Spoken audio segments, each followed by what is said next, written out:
어서오세요. 여러분의 청약길잡이 서기열입니다. 많은 분들의 관심을 받고 있는 사전청약이 나왔습니다. 흥청망청 이번 편에선 사전청약 중에서도 공공분양을 짚어보려고 합니다. 제가 앞으로 주머니가 가벼운 분들을 위한 청약단지를 골라 소개해 드리려고 합니다. 청약은 하고 싶은데 모아놓은 돈이 적어 고민인 분들 저만 믿고 따라오십시오.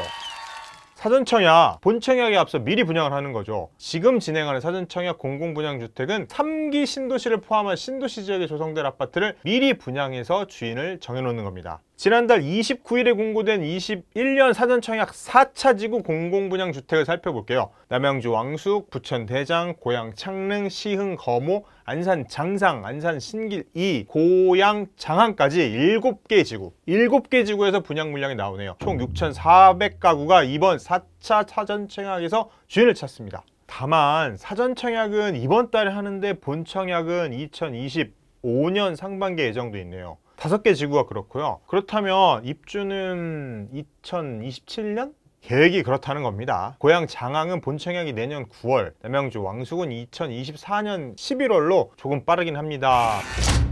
지코노미의 원픽은 서울에서 가장 가까운 창릉지구입니다. 모두가 바람하지 않는 GTX-A도 뚫리죠. 현재 거론되고 있는 GTX 중에서 가장 빨리 진행이 되고 있는 A 노선의 정차역이 딱 들어설 곳이라 주목받고 있죠. 3기 신도시 중에서도 대장주라고 꼽을만 합니다. 지도에서 보시면 알겠지만 서울 은평구에 딱 붙어 있죠. 고양시 덕양구 원흥동, 화전동, 성사동 일대 789만 제곱미터 면적에 총 37,899가구가 들어설 신도시예요. 그 중에서도 이번에 사전청약이 이루어질 S5와 S6 블록은 창릉지구의 중심부에 있는 핵심지입니다. 또 창릉 신도시에서 최초로 입주할 아파트 단지이기도 하죠. 그만큼 처음이니까 좋은 곳을 먼저 골랐겠죠. 다만 처음에 들어가면 주변에 편의시설이 사실 아무것도 없을 거예요. 그래도 서쪽에 화정지구, 북서쪽에 원흥 삼성지구, 남동쪽에 향동지구가 이미 조성이 돼 있으니까 초기 몇 년 동안은 그 인프라를 이용할 수 있을 겁니다. 광역 급행철도는 현재 공사가 진행 중입니다.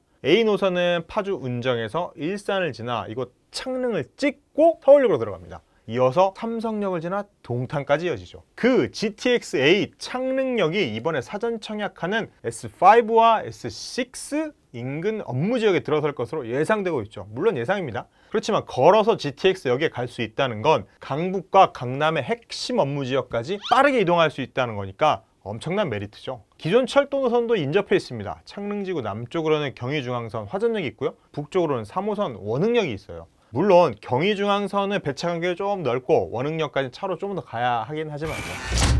창릉 신도시 천마을 시범단지 S5, S6는 CMD 중심 상업지구로 계획되고 있는 화랑사거리에 위치한 GTX-A 노선 창릉역과 고양선을 도보 7분에서 8분 정도로 이용할 수 있는 역세권 입지입니다. 도로교통망도 좋습니다. 서울 문산고속도로가 창릉지구를 관통하고요. S5와 S6 블록 서쪽으로 홍도 IC가 있으니 이걸 타고 남쪽으로 한강변의 자유로까지 가면 거기서부터는 강변북로와 연결이 됩니다. S6는 창릉천을 동남쪽으로 끼고 있고요. 유치원부터 초, 중, 고등학교까지 다 갖췄습니다. S5도 같은 학구를 이용할 수 있다는 장점이 있죠. 아이들 학교 다닐 때 걸어서 갈 수 있다는 말이죠. 라이드 안 해주셔도 됩니다. 창릉천을 건너면 업무지구가 있으니까 각종 편의시설에 들어오겠죠. 그리고 쇼핑? 중요하죠. 북유럽 디자인의 대표주자 이케아가 북서쪽에 딱 차로 단 3분 거리입니다. 그 건물 안에 롯데아울렛까지 있으니까 원스톱 쇼핑이 가능하죠. 북동쪽 삼성지구로 가면 스타필드 고양점이 차로 9분이면 딱 있고, 창릉지구의 이번 사전청약 공급 물량은 1125가구입니다. 창릉천에 붙어있어 뷰가 좀 더 좋은 S6가 407가구고요. 718가구를 공급하는 S5에 비해서 좀 적습니다. 학교도 가깝고 뷰도 좋으면서 중심 상업지에 조금 더 가까운 S6의 추정 분양가가 S5보다 조금 더 비쌉니다. 실사 제곱미터 기준 S5가 약 5억 9,500만원, 그리고 S6가 6억 2천만원이고요. 59제곱미터는 각각 약 4억 8천, 4억 9,800만원입니다. 이 두 개 단지에 어떤 평형들이 공급되는지 한번 살펴볼까요? 입지가 좀 더 좋은 S6에는 59형과 74형 두 가지 타입만 있습니다. S5는 51, 59, 74, 84까지 네 가지를 갖춰놨죠. 국평이라고 불리며 선호도가 가장 높은 84형은 S5에만 있다는 거 주목하시고요.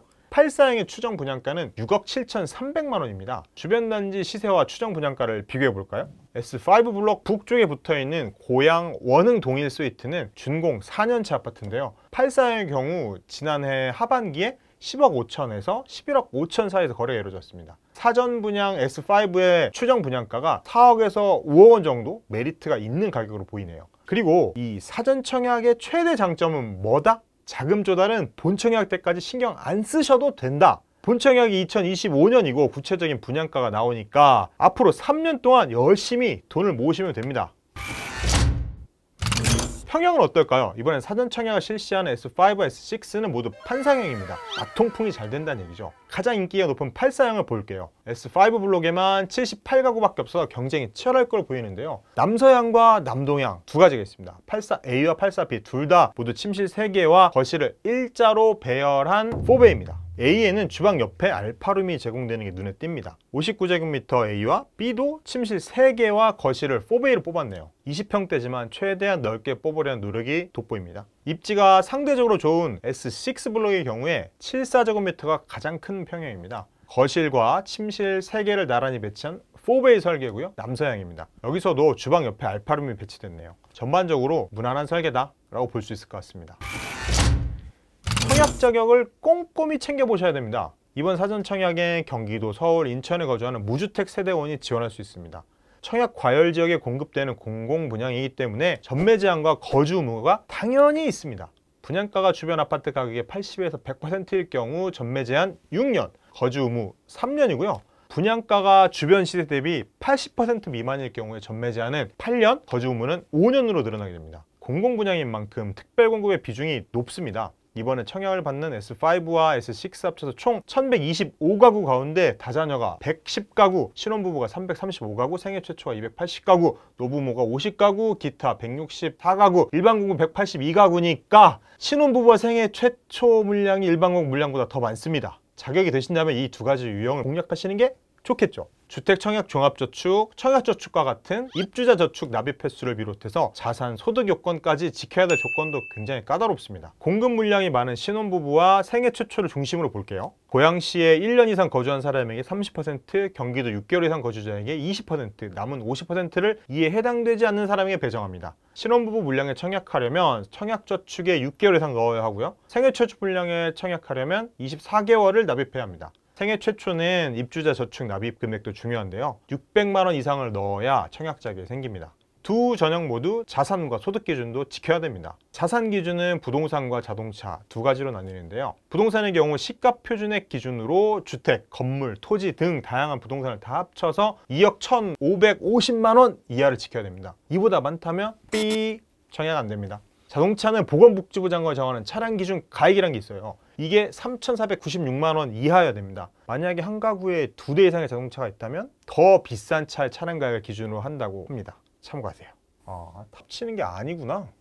그러면 소득 기준도 까다롭습니다. 생애 최초 유형에서 우선 공급 물량 70%에 지원하시려면 4인 가구 기준으로 월 평균 소득 709만 원 이하여야 하고 남은 30% 물량을 청약하려면 922만 원 이하를 지켜야 됩니다. 연봉 기준으로 따지면 각각 8,500만 원과 1억 1,000만 원 정도네요. 신혼부부 유형도 우선 공급에 해당하는 물량과 자녀 공급 물량이 소득 기준이 다른데요. 신혼부부니까 3인 이하를 기준으로 볼게요. 우선 공급 맞벌이의 경우는 723만 원, 자녀 공급 맞벌이는 844만 원 이하를 충족해야 됩니다. 연봉 기준으로 봤을 때 각각 8,676만 원, 1억 128만 원이 잘 계산하셔야 됩니다. 소득 기준 넘었는데 청약 넣었다가 덜컥 당첨되면 부적격자로 분류돼 낭패입니다. 일반 공급도 1순위 자격을 갖추려면 청약저축 24개월을 넣어야 되고요. 자산과 소득 요건은 전용 60제곱미터 이하에만 적용됩니다. 자산 기준은 생애 최초와 신혼부부 유형과 기준이 같고요. 소득 기준은 4인 가구 기준 월 평균 709만 원 이하로 다른 유형보다 조건이 더 까다롭습니다. 60제곱미터를 초과하는 평형이다. 그러면 자산과 소득 요건은 패스! 그럼 어떻게 당첨자를 결정할까요? 특별공급은 유형별로 조금씩 다르니 잘 살펴보셔야 됩니다. 생애 최초 특별공급은 당연히 가구원 모두가 무주택이겠죠. 여러 요건을 충족하는 사람을 기준으로 추첨을 뽑습니다. 운이란 말이죠. 신혼부부 특별공급은 1순위는 임신과 입양을 포함해서 미성년 자녀가 있는 신혼부부와 6세 이하 자녀를 둔 한부모 가족입니다. 여기서 신혼부부는 결혼 후 7년 이내입니다. 신혼부부 특별공급 가점제에 따릅니다. 가구소득, 자녀수, 해당 지역 연속 거주기간, 그리고 주택 청약 종합 저축 납입 횟수, 혼인기간이나 자녀의 나이 등 6개 항목 총 13점 만점으로 당첨자를 뽑습니다. 관심이 많은 일반 공급은 입주자 저축 2년 이상 납입한 세대주로서 5년 내 다른 주택에 당첨되지 않은 사람들이 1순위입니다. 1순위에서 동일 지역에서 경쟁할 경우 3년 이상 저축 총액이 많은 사람이 당첨이 됩니다. 주택 청약 종합저축이나 청약저축에 얼마나 많이 오래 넣었는지가 중요한 잣대네요. 조건이 되는 가구라면 특별공급을 신청하고 일반 공급도 신청할 수 있습니다. 당첨 기회를 높이는 차원에서 해볼 만한 전략이죠. 단 특별공급 여러 유형을 중복을 할 수는 없습니다. 주의하셔야겠죠?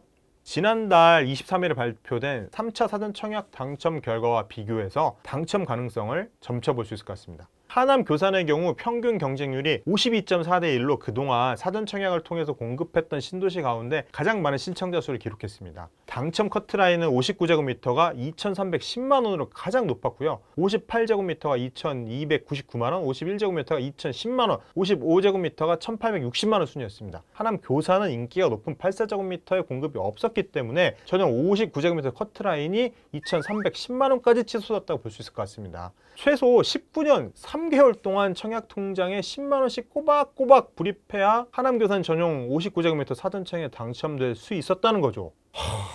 19년 오래 기다리셨네요. 그럼 언제 청약일까요? 얼마 안 남았습니다. 카운트다운! 특별공급은 오는 10일부터 14일까지 4일 동안입니다. 일반공급 1순위는 해당 지역 고양시 거주자의 경우 무주택 기간 3년 이상이면 납입 인정 금액 600만 원 이상이면 17일, 나머지 1순위는 18일입니다. 나머지 지역 거주자들은 19일부터 21일까지 3일 동안입니다. 흥청망청 여러분의 성공 청약을 기원합니다. 저는 다음번에 주머니가 가벼워도 청약할 수 있는 단지를 찾아서 다시 돌아오겠습니다. 좋아요, 구독, 알림 신청은 사랑입니다.